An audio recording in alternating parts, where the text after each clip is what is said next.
This Snazzy Tapier production is made possible by our patrons. If you'd like to join them, head over to patreon.com/snazzytapier to get member shoutouts, early access to new episodes, access to the members-only Discord, and our exclusive monthly newsletter. A special thank you to Snazzy supporters Matt and Ollie of the Beholder for keeping this show on the road. Now, on with the podcast.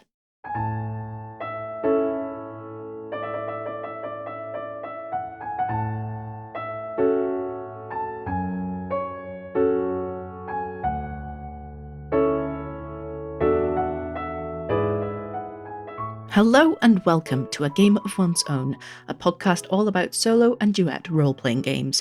I'm your host, Maddy, my pronouns are they, them, and today I'm playing C Issue X, a superhero role-playing game for one or more players by Chris Longhurst. In this game, I'll be creating a brand new superhero, but also taking on the role of the comics writer, who, in a longer campaign, has to grapple with an increasingly unwieldy backstory. To play solo, I need a blank pack of playing cards with the jokers removed, and a marker pen to write on the playing cards. I'll also be keeping track of whatever happens to my superhero in a journal. To start, I need to pick an arc to play, which as a new superhero will be the origin arc.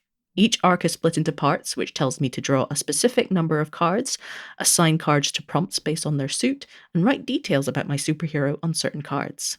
To begin with, my personal deck consists of 8 cards, 2 of each suit. Then I assign 1 card of each suit to the following prompts. You have these superpowers. This person is important to you. This ideal gives you strength when things are bad. And this place means a lot to you. Then I can mark each of the cards with a short description of my answer to the prompt. As this arc continues, I will need to draw cards from this deck and respond to different prompts depending on which suits I draw and whether the cards are marked or unmarked. So, without further ado, it's time to tell the origin story of my superhero. See you on the other side.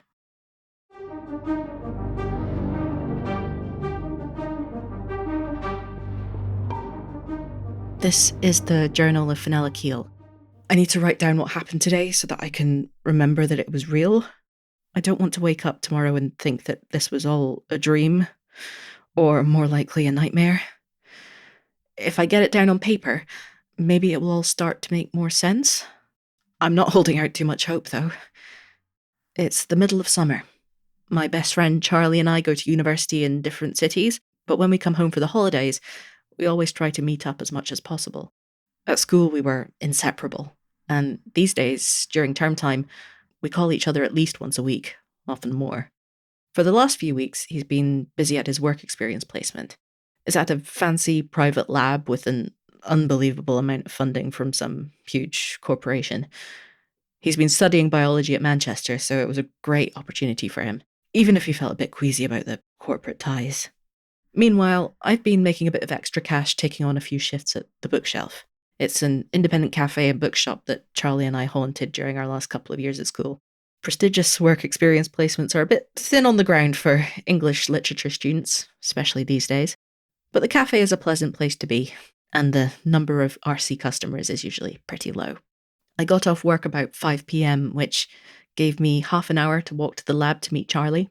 We were planning on grabbing dinner at our favourite sushi place, where I always order the same thing and Charlie gets something new each time.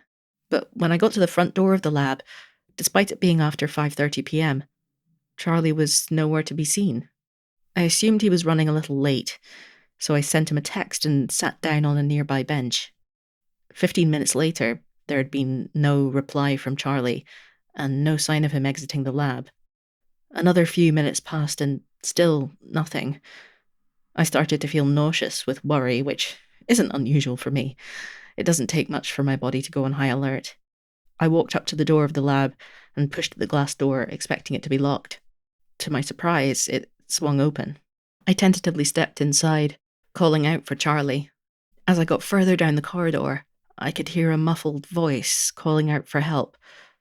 I was already scared, but my whole body flooded with ice when I realized it was Charlie's voice.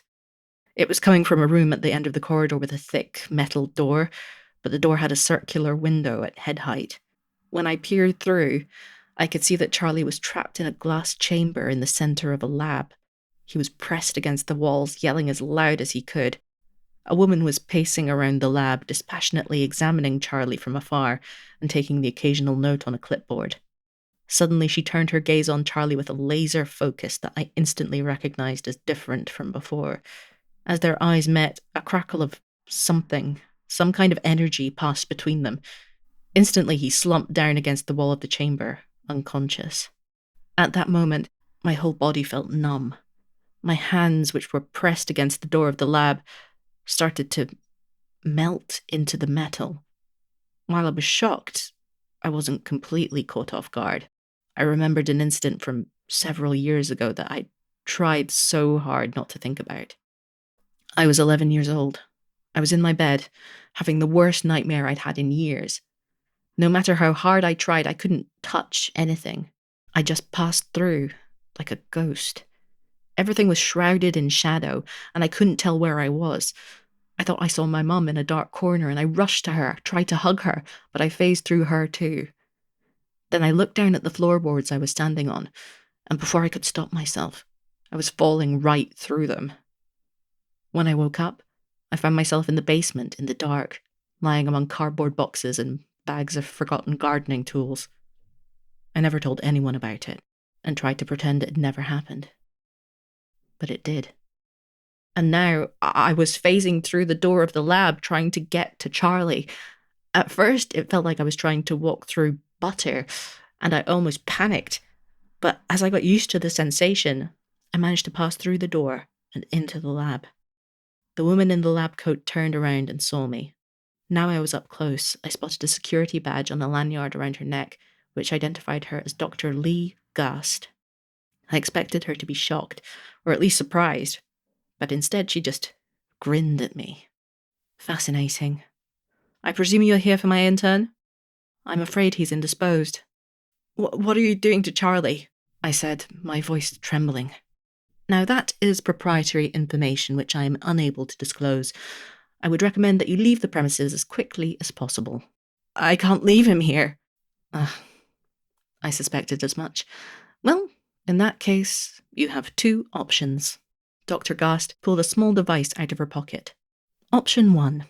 I press this panic button, and I summon security to detain you. You will be taken to the police and arrested for trespassing. Or, at this, she sauntered over to her desk and opened a drawer. She pulled out a folder filled with official-looking papers. Option 2. You sign a generous NDA, which grants you a significant monthly income, on the condition that you never mention to anyone what you've seen here today. And you know what? I'm feeling generous. You have 2 minutes to make a decision. She pulled out her phone and set a timer for 2 minutes. I was frozen in disbelief. Everything had happened so fast. My friend was in danger, and I could either get arrested or get paid off and abandon him to his fate. But even when I got over the sheer magnitude of what was happening, it took me less than a second to make my decision. I thought about my mum, who quit her corporate job because they treated her like shit for a decade. I thought about all the companies and institutions that put profit over people. I thought about Charlie comforting me after a bad breakup, surprising me with the perfect birthday gift, telling me about his dreams of changing the world. I ran over to the glass chamber and phased my hand through the electronic lock. It made a horrible, sparking, clicking sound, and the door to the chamber opened. Meanwhile, Dr. Gast had pressed the panic button, and an alarm began to sound. I could hear booted feet thundering down the corridor. She tried to catch my eye, but I avoided her gaze, focused only on getting Charlie to safety. I grabbed Charlie and carried his unconscious body with significant effort over to the back wall of the lab. I had no idea what the limits of my ability were, so I hoped for the best. I concentrated as hard as I could, and to my absolute relief, I found that I could phase both myself and Charlie through the wall. When Dr. Gast realised what was happening, she rushed over and grabbed onto my leg, trying to hold me back, but I just phased through her hands. By the time the security team arrived in the lab, I was almost through the wall to the other side. There was nothing they could do. I found myself in the alley behind the lab, still holding Charlie. I put him down, and he began to stir. I shook him, gently at first, then more firmly, and told him that we had to run.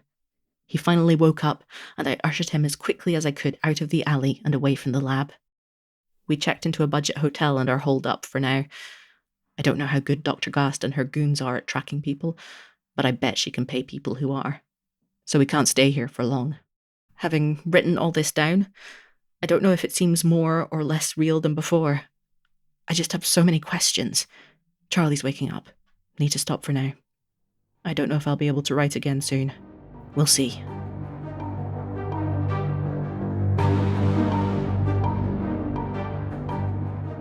That's all the time we have for this episode of A Game of One's Own. If you want to try See Issue X for yourself, there's a link in the podcast description to the game's itch page. You can also find out more about all the other brilliant games by Chris Longhurst by following the links in the description. Thank you for listening to this episode of A Game of One's Own. Our theme music, as always, is by James Barbarossa, with additional music by Kevin MacLeod. If you'd like to support the show, head over to patreon.com/snazzytapier for all the bonus goodies. You can find the show on social media at A Game of One's Own, and find out more about my work at snazzytapier.com or at Maddy is Abstract on social media.